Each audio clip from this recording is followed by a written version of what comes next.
Okay, ladies and gentlemen, what we're going to be talking about now in this new chapter is more uses for trigonometric functions. In particular, we're going to be using the trigonometric identities. And we're going to be using those identities or properties basically just like geometry, where we're going to begin actually proving things, starting at one place, using the identities that we have, moving to another. Now, what you'll see off beside me here, actually this way, there you go. Off beside me here, you will see the trigonometric identities. And they're going to be listed right here in the trigonometric identities and equations. So these are the ones that you're going to need to have, and you're going to have them memorized. So you might as well get started on them now. We're going to start with a whole pile of them here in this module. All right, so let's go ahead and open and see what these guys look like. There we are. All of this page you will basically need to memorize because we're going to use them, and you can't just kind of memorize them. You have to know them and really know them, just like you knew, or better than you knew, your geometry theorems and postulates. So let's go ahead and throw that down there in the bottom so that it's available to us when we need it. We'll go ahead and close Canvas, and let's get started here. We're going to deal with the trigonometric identities, and the first ones we're going to deal with are the reciprocal, quotient, Pythagorean, cofunction, and odd even.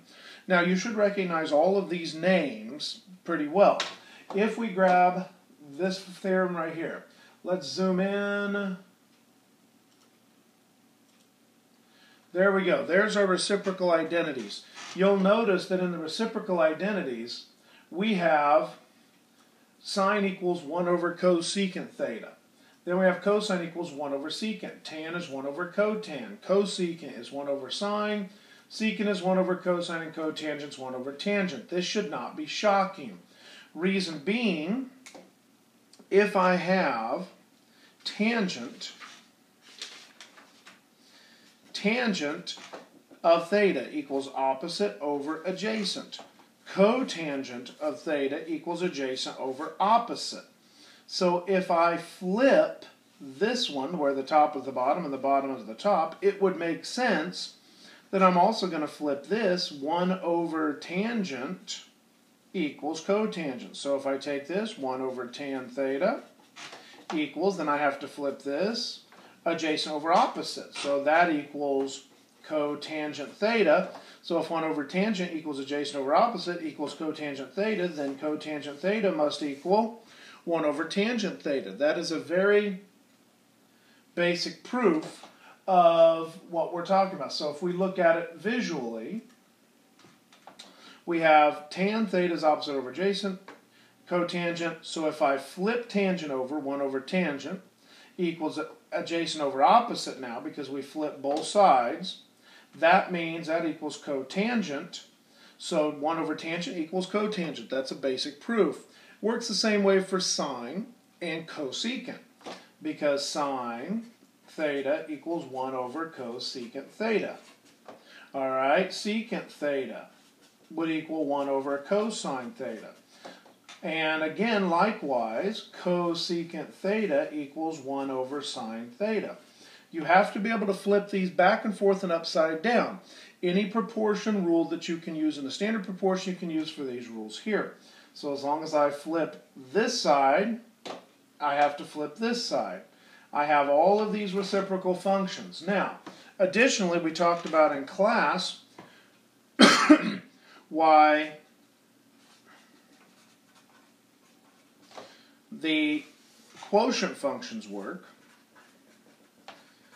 because tangent of theta equals opposite over adjacent. But if I multiply top and bottom by 1 over hypotenuse, that would equal opposite over hypotenuse over adjacent over hypotenuse. But opposite over adjacent is sine theta. Adjacent over hypotenuse is cosine theta. So, therefore, by the transitive property of equality, tangent equals this, which equals this, which equals this. So these two must equal each other. So tangent of theta equals sine over cosine. In the same way, cotangent is going to equal cosine over sine. Adjacent's involved in cosine, opposite's involved in sine. Okay, so we have reciprocal properties, we have quotient properties. Next big thing is we have our Pythagorean properties. Pythagorean properties, not shockingly enough, are based off the Pythagorean theorem. Pythagorean theorem, a squared plus b squared equals c squared. Well, let's make a picture because we love ourselves some pictures. We have opposite because every angle has to be in standard position. We have adjacent, and we have hypotenuse. Now, if I have these sides, I could replace them in the Pythagorean theorem. So I could say adjacent squared plus opposite squared equals hypotenuse squared. If I divide both sides by hypotenuse squared,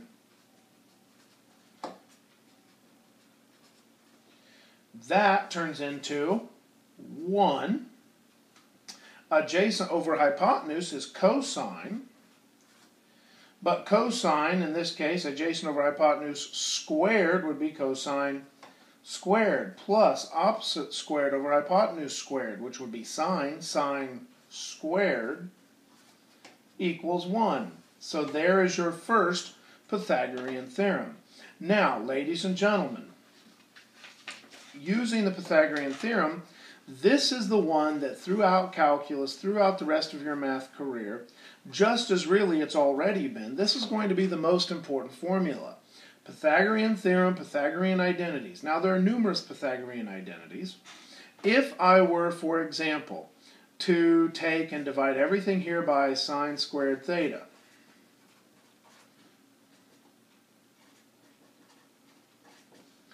then I would have 1 plus, now cosine over sine, that's adjacent over opposite, that's cotangent squared theta, equals 1 over sine squared theta. Well, 1 over sine squared theta is going to be cosecant squared theta. Now, if I go back over to my list,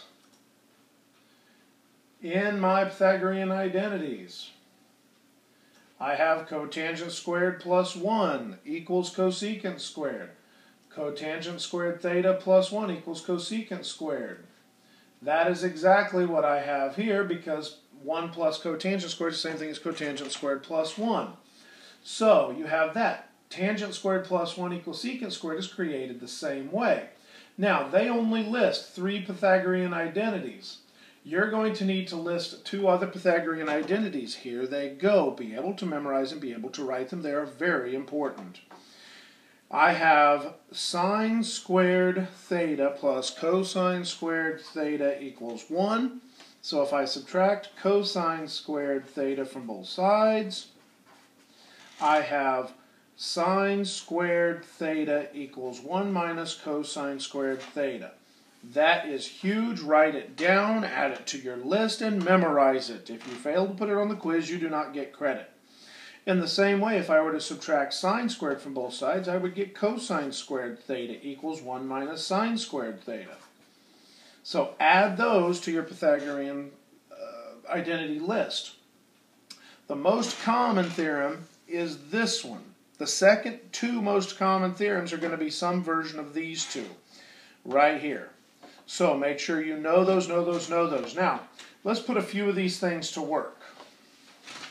If I have trigonometric identities, if I have cotangent of theta equals 5/7, that means tangent's going to be, well, I could draw it and say adjacent is 5, opposite is 7. I could find the hypotenuse if I wanted, but if I just want to find tangent, tangent is made of opposite over adjacent, so we'd say tan theta equals 7 over 5. That's using a triangle. We could do that using triangles, but we could also do it using properties, because I know cotangent is the reciprocal of tangent. So if I flip one side, 1 over tan theta equals 5 over 7. So tan of theta equals 7 over 5 by the reciprocal property. So that reciprocal property says that if I have cotangent, it equals 1 over tangent. So that's using either triangles or using the identity. Now, down here, I have cosecant of alpha equals 7 over 3, cotangent of alpha equals 2 root 10 over 7, find secant of theta. Well, the best thing I can do is draw a picture in this case. Now, I have cosecant is hypotenuse over, and that would be opposite. Cotangent would be, cotangent is adjacent over opposite. Okay, we need to find secant of alpha. So, with that, we would need to start putting some things together. All right, pause and we'll be right back. Okay, ladies and gentlemen, on number 2, there's a small error. This needs to be 2 root 10 over 3 over 3. Now, this makes a whole lot more sense because now the opposite side in both cases is 3. The adjacent side is going to be 2 root 10, and the hypotenuse is going to be 7. Now, the reason they needed to give us 2 functions is to ensure that we were in the right quadrant.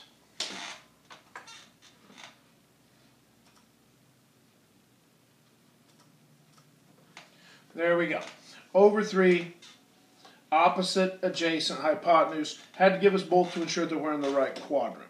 So, with that, secant of alpha becomes very, very easy. Secant is hypotenuse over adjacent. So we're going to say secant of alpha equals 7 over 2 root 10. So, there you go. That becomes fairly easy. Find secant and cosine if tangent is -5 and cosine has to be greater than 0. So here we go again. Let's draw a couple pictures. Tangent is opposite over adjacent. Now, but cosine has to be greater than 0, so adjacent has to be positive. So we're going to get 1 here. That makes -5 going down. At this point, we can find our hypotenuse, 1 squared plus 5 squared, -5 squared. And you come up with the square root of 26. So the secant is going to be adjacent, or hypotenuse over adjacent. And so the hypotenuse over adjacent is going to be square root of 26 over 1. And if I have cosine, it's going to be 1 over root 26. Now, I suppose I ought to be very specific and label everything. There you go.